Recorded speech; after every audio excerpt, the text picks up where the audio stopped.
잠깐! 구독, 좋아요 눌러주셨나요? 만약 아직까지 누르시지 않았다면 지금 당장 눌러주세요. 네, 글로벌 이슈 플러스 들어왔습니다.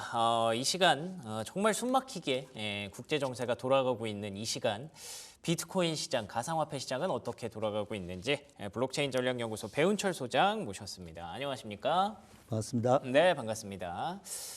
주말 사이에 그러니까 미국이 이란에 폭탄을 떨어뜨리고 나서 제가 듣기로는 10만 달러를 좀 하회했었다고 들었거든요. 네, 맞습니다. 근데 지금 비트코인 가격이 다시, 급등했어요. 네, 다시 10만 5천 달러를 넘어섰습니다. 다시. 맞습니다. 예. 네. 이게 결국에는 중동 이슈의 영향이 가장 크다고 봐야겠죠. 네, 이번 가격 변화는 중동 이슈가 가장 큰 변화인데 말씀하신 것처럼 비트코인은 바로 반등하는 모습을 보여주고 있고요. 예. 지난 상황들을 조금 살펴보자면 17일 G7 회의에서 조기 귀국하면서 이란 문제를 언급했는데 이때 10만 3천 선으로 이제 하락을 했었고 긴장 고조로 인해서 19일 이후 연속으로 가격이 빠지면서 22일 이제 폭격을 하면서 98,240달러까지 빠졌던 상황인데 그 위에 이제 반등하는 추세를 보여줬었는데 오늘 아침 10만 5,500달러까지 맞아요. 회복하고 계속 상승하고 있는 이런 추세입니다. 이번 이스라엘, 이란, 미국 사태의 충격에서 빠르게 회복하면서 비트코인은 글로벌 리스크에 강한 자산이라는 특성들을 보여줬다고 평가할 수 있겠습니다. 그렇군요. 오히려 리스크에 좀 더 강하다라는 것도 볼 수 있었던. 그러니까 생각보다 잘 지지하고 다시 올라왔거든요. 그런데다가 호재가 나오자마자 이걸 또 바로 반영하는 그런 모습이기 때문에 비트코인이 최근에 왜 주목을 받고 있고 강한 자산이다라는 걸 다시 한번 입증했는지 확인이 되는 것 같습니다. 물론 그렇다고 해서 지금 12시간짜리 휴전이라고 하더라고요. 그래서 뭐 아직까지 완전히 끝난 건 아니기 때문에 변동성이 없어질 가능성에 대해서는 어떻게 보십니까? 지금 이제 뭐 짧은 휴전이긴 하지만 예. 이제 호르무즈 해협이라는 곳이 워낙 뭐 지정학적으로 중요한 위치이기 그렇죠. 때문에 예. 이제 이런 부분과 또 주변 국가들의 이제 이해관계들이 어떻게 변화할지에 대한 부분들은 주목해봐야 할 부분이긴 한데 전반적으로 암호화폐 시장 가격의 하락은 알트코인들이 좀 하락폭이 컸었고요. 그랬군요. 예, 비트코인은 견조한 수준을 보여주었습니다. 이 시장에 대한 부분들의 이제 전망하는 부분 중에 FX 프로의 분석가인 알렉스는 이제 시장이 조금 더 혼란스러워질 경우에는 상승 추세가 비트코인 상승 추세가 후퇴될 수 있다라는 전망을 하긴 했는데 이 내용들을 좀 들여다보면 이제 하락에 대한 관점이 있다기보다는 이 상승하는 추세가 조금 쉬어갈 수 있다라는 관점으로 해석할 수 있고요. 장기 보유자들의 지갑에는 큰 변동이 없고 비트코인 현물 ETF에 뭐 자금이 많이 들어온 건 아니지만 순 유출이 발생하지 않았다라는 점에서 시장 반응은 크게 하락하지는 않을 것으로 볼 수 있겠습니다. 그렇군요. 일단은 뭐 불확실성이 많이 완화가 됐고요. 트럼프 대통령의 표현에 따르면 뭐 24시간 안에 어떻게든 종전까지도 기대를 해볼 수 있는 그런 상황입니다. 그렇기 때문에 지금부터는 이제 뭐 떨어질 걸 걱정하는 것보다 얼마나 올라갈 수 있을까 이런 얘기들을 해보는 게 오히려 지금부터는 좀 맞지 않나라는 생각이 들어서요.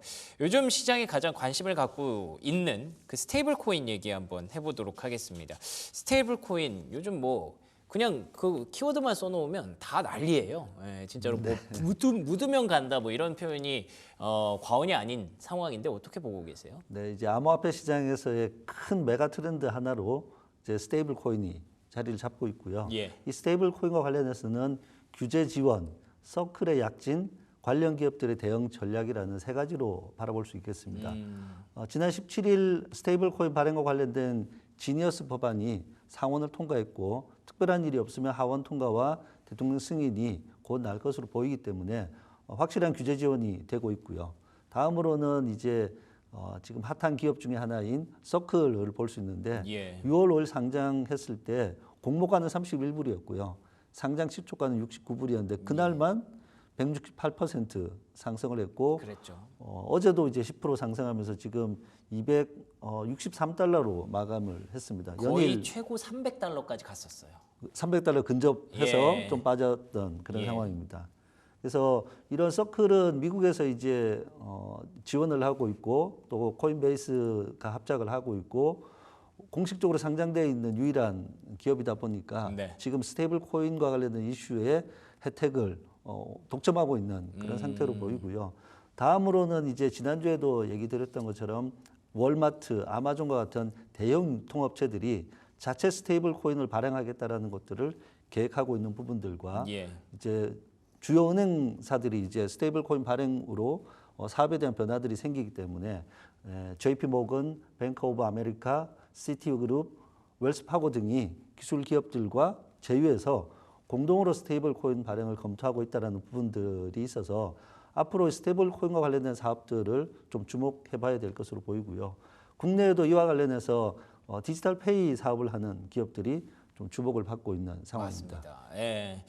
근데 그 뭐 모르겠어요. 주식을 여쭤봐도 되는지 모르겠지만 그 스테이블 코인이 막 올라갈 수는 없잖아요. 이렇게 주목을 받는다고 해서 USDT라든지 USDC가 아무래도 달러랑 1대1 패깅이기 때문에 급등을 할 수 없어서 다들 뭐 서클이니 국내에서는 말씀하셨던 뭐 카카오페이니 이런 종목 날아가고 있는데 이게 어떻게 투자 의견 좀 가능하신가요?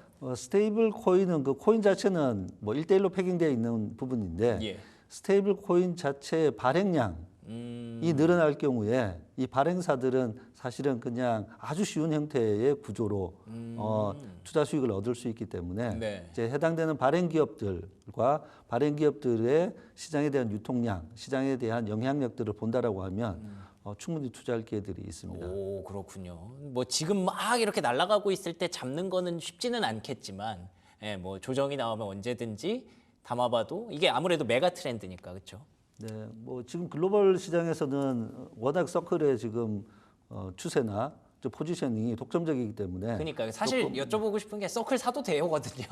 네, 저는 개인적으로는 서클은 아직도 기회들이 많이 있다고 봅니다. 그래요? 네. 오. 지금 이제 서클을 대응할 수 있는 그 경쟁 업체들이 지금 현재 없는 상황이고 예. 이제 서클에 대한 활동량은 유럽만 해도 미카 기준을 테더가 따르지 않겠다라고 함으로써 예. 유럽 시장도 다시 좀 시장을 확대할 기회까지 생겼기 때문에 서클은 지금 당분간은 그렇게 리스크보다는 계속 호재가 있을 것으로 보입니다. 이게 그리고 제가 뭐 주식시장에서 차트라든지 뭐 수요 공급 이런 것들을 배울 때 이게 신고가라는 게 진짜 무서운 거거든요. 역사적 최고가라는 게 왜냐하면 거기서부터는 팔고 싶은 사람이 별로 없어요. 예, 뭐 일부가 이제 여기면은 좀 두려워하면서 좀 정리해 볼까 할 수도 있겠지만 원래 이제 물렸던 사람들이 팔고 싶어 할 때 거기서 이제 부딪히는 건데 이 천장이 없으니까 계속 뚫고 계속 올라가더라고요. 근데 뭐 간밤에는 살짝 윗꼬리를 달기는 했습니다만 말씀해 주신 대로 시장이 계속해서 확장이 된다면 얼마든지 기회는 넓게 펼쳐져 있다라는 점에서 앞으로도 주목을 계속 해봐야겠네요. 알겠습니다. 자, 이외에 또 마이클 세일러 회장이 강세 전망을 내놨다고 합니다. 어떤 내용인가요? 네, 이번 이제 21일 날 있었던 BTC 프라 2025 행사에 참석해서 2046년까지 2,100만 달러 가격에 도달할 것이다라는 전망이었는데 그리고 본인의 X 계정에도 22일 날 이 내용을 짧게 올렸습니다. 이 발언이 관심을 받는 부분들은 작년 내슈빌에서 있었던 비트코인 컨퍼런스 2024에서 2045년까지 1,300만 달러를 간다고 예측을 했었거든요. 그랬군요. 그리고 이번 달 6일에도 CNBC와 인터뷰할 때 이 전망에 대한 부분들을 재확인했는데 2주 정도밖에 지나지 않았는데 이번 행사에 가서 거의 2배에 가까운 전망을 이제 상향 조정하는 것으로 얘기를 하면서 아니 그럼 이렇게 2배 이상 상향 조정한 배경은 무엇인가라고 했는데 거기서 크게 두 가지를 얘기했는데 이제 대대적인 지정학적 변화가 있고 암호화폐 채택을 지원하는 규제 변화가 있다라는 부분인데 조금 이걸 들여다보게 되면 이제 트럼프 대통령이 당선됐다는 것 자체가 지금 비트코인 시장에서 가장 큰 호재가 되는 부분들이고요. 예.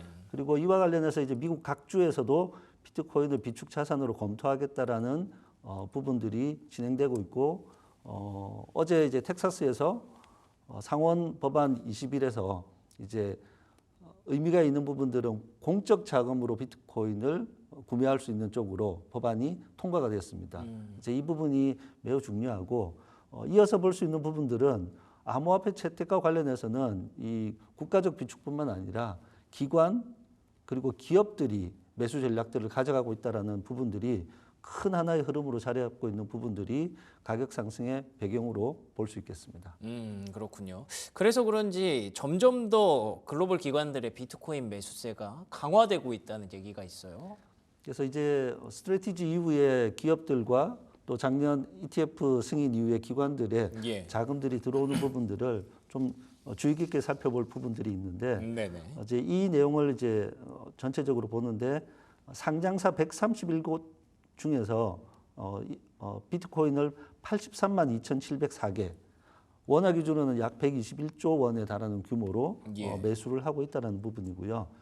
이 비트코인 트레저리라는 사이트에서 이걸 정리를 하고 있는데 전체적인 기준 중에서는 어제 기준으로는 243개 기업으로 늘어나 있고요.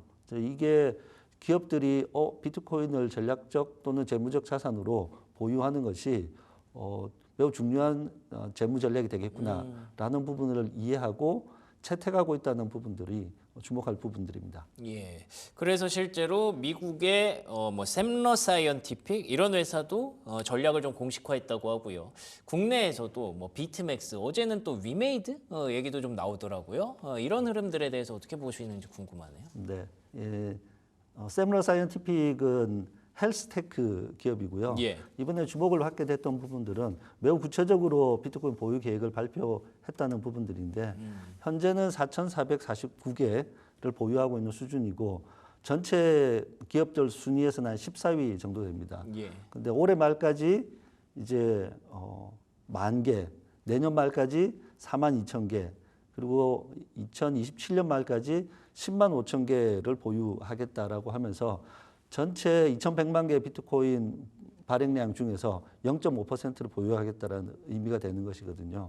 이런 전략들을 가져가고 있고 이 샘러 사이언티픽의 투자 전략은 에릭 샘러 의장이 주도를 하고 있는데 2023년 4월에 이사회에 합류를 했고요. 여기에 20% 정도의 지분을 가지고 있는 주요 투자자입니다.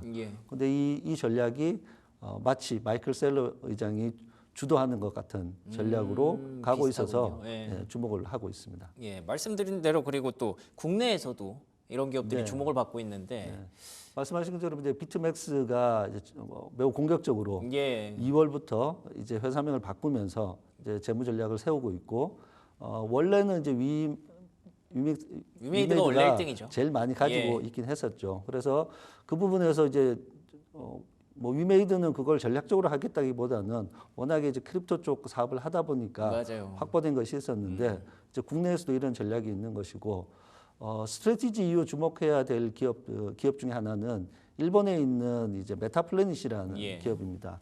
원래는 이제 호텔과 여행업을 주로 하고 있었는데 이제 스트래티지와 동일한 전략들을 세우고 기존에 가지고 있던 전략 이외에 여기도 2027년 말까지 21만 개의 비트코인 매입을 목표로 조정해서 밝혔습니다. 그러니까 전체 발행량의 1%를 보유하겠다는 그런 전략이고 지금 현재는 이번에 또 매수를 해서 11,111개를 보유하고 있으면서 이제 바로 앞서 있는 테슬라에 이어 8위 수준을 유지하고 있고 우리가 예전에 들어봤던 게임스탑 같은 회사들도 이제 비트코인 매수를 기업의 중요한 재무 전략으로 채택하고 있습니다. 그러니까 이런 기업들을 계속 봐야 되는 게 뭐 틀림없는 것 같습니다. 실제로 주가가 그렇게 말을 해주고 있고요. 말씀하셨던 샘러 사이언티픽 그리고 뭐 스트래티지는 말할 것도 없고요. 그리고 국내 증시에서 이제 비트맥스, 위메이드의 주가도 뭐 다들 알고 계시죠? 뭐 거의 우상향, 거의 날개 달린 듯이 날아가고 있습니다. 그 배경을 비트코인 가격이 왜 지지되는지부터 시작해서 뭐 스테이블 코인 갔다가 이 기업들이 왜 이걸 사는지까지 연결이 되는 것 같습니다.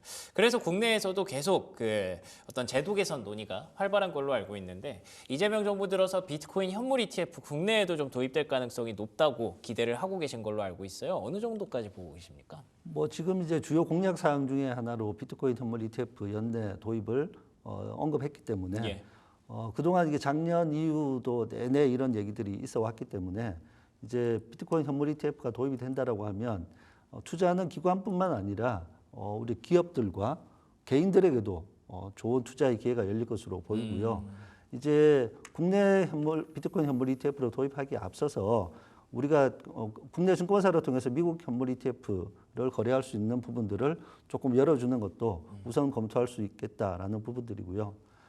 국내 비트코인 현물 ETF가 도입될 경우에는 아무래도 비트코인 투자에 대한 신뢰성과 접근성이 확대된다는 측면에서는 그렇죠. 좋은 소식이 될 것 같습니다. 그렇군요. 뭐 수급적으로도 그렇고 지금 실제로 많은 분들이 비트코인 투자를 좀 하고 싶은데 뭐 거기 이제 뭐 계좌까지 하고 막 이렇게 하는 게 너무 이 증권 계좌 이외에도 뭐 계좌를 다양하게 운용하는 게 좀 힘들다라고 생각해서 못 하시는 분들도 계신 걸로 있더라고요. 그래서 국내에서도 현물 ETF 도입된다면 좋은 계기가 되지 않을까 기대를 해봅니다. 그리고요, 이거 좀 흥미롭네요. 비트코인 가격을 예측할 수 있는 지표들이 국내 증권가에서 나오고 있다고요? 네, 뭐 이 관련된 기사는 뭐 국내에서 특별한 지표를 개발했다기보다는 예. 이제 아무래도 비트코인에 대한 관심들이 이제 커지다 보니까 예. 이런 정보들이 나오는 것인데 비트코인 가격 예측에 대한 부분들은 다양한 지표와 여러 가지 모델들이 기존에 있어 왔습니다. 여기에서 보면 뭐 비트코인을 디지털 금이라는 관점에서 보면 금은 이제 채굴을 하게 되니까 그러면 채굴이라는 관점에서 살펴보면 어떨까라고 했을 때는 비트코인 한 개를 채굴하는 채굴 비용과 비트코인 하나의 시장 가격을 봤을 때 이제 수익이 날 수 있는 부분들을 고려해 보는 방법들이 있습니다. 그래서 채굴자가 늘어서 채굴 비용이 늘어나는데 비트코인 가격이 떨어지면 예. 또는 시장 가격이 낮으면 채굴자들이 채굴을 하지 않기 때문에 다시 이제 채굴 가격이 올라가고 공급량이 줄어들기 때문에 그동안에 이제 비트코인 가격이 올라가는 그래서 공급량과 시장 가격이 상호 조정되는 형태의 구조들을 가져왔었는데 사실 최근에 이제 이 부분도 조금 달라진 부분들이 뭐 지난번 제가 방송에서 몇 번 얘기했지만 예. 채굴 기업들이 그쵸. 채굴한 이후에 판매하는 게 아니라 자기들도 보유하는 전략을 쓰기 때문에 채굴은 되지만 시장에 공급되는 공급량은 매우 제한적이고 앞서 얘기했던 것처럼 기관들은 계속해서 공격적으로 매수를 하기 때문에 시중에서 유통되는 비트코인의 유통량들은 사실 채굴하는 것과 관계없이 유통량이 줄어드는 형태의 상황들을 보이고 있고요. 예. 그 외에는 또 한 가지는 뭐 저도 주목해서 보는 부분인데 유동성에 대한 부분에서는 글로벌 통화량인 M2와의 비트코인 그 가격의 상관관계를 따져보면 매우 상관계가 높다는 형태의 보고서들이 나와 있기 때문에 네. 이제 M2 양에 따라서 비트코인 가격이 추종하는 형태로 간다라는 그쵸. 부분들이 있어서 예. 살펴보는 부분들이 있고 한 가지 더 볼 수 있는 것은 뭐 비트코인 현물 ETF에 대한 자금 유입과 유출에 대한 부분들이 유동성 공급의 한 가지 지표로 볼 수 있겠습니다. 알겠습니다. 뭐 특별한 게 나온 건 아니네요. 네, 이제 특별한 건 아닌데 네. 이제 비트코인 가격으로 뭐 어떻게 산정되는 거야, 어떻게 예측하는 거야라는 부분들에서 이제 조금 더 비트코인을 좀 들여다볼 수 있는 이제 시각들이 조금 더 진지해진 것이죠. 그러니까 좀 공인된 기관 같은 곳에서 약간 공식적으로 카운팅을 할 수 있는 그런 재료들을 계속 찾고 있다 정도의 느낌이군요. 네, 맞습니다. 알겠습니다. 그만큼 증권가에서도 이렇게 관심이 많아지고 있고 뭐 말씀해 주신 대로 사실 채굴 비용 이거는 지금은 조금 트렌드에 안 맞는 것 같기는 합니다만 M2 통화량이라든지 그리고 비트코인 현물 ETF에 유입되는 자금의 흐름들 혹은 유출되는 자금의 흐름들은 분명히 비트코인 가격의 전망에 도움이 될 것 같으니까 이게 점점 체계적으로 자리 잡고 있다라고 보시면 될 것 같아요. 앞으로 긍정적인 이슈들 더 많이 기대해 보도록 하겠습니다. 지금까지 배훈철 소장과 얘기 나눠봤습니다. 오늘도 좋은 말씀 고맙습니다. 고맙습니다.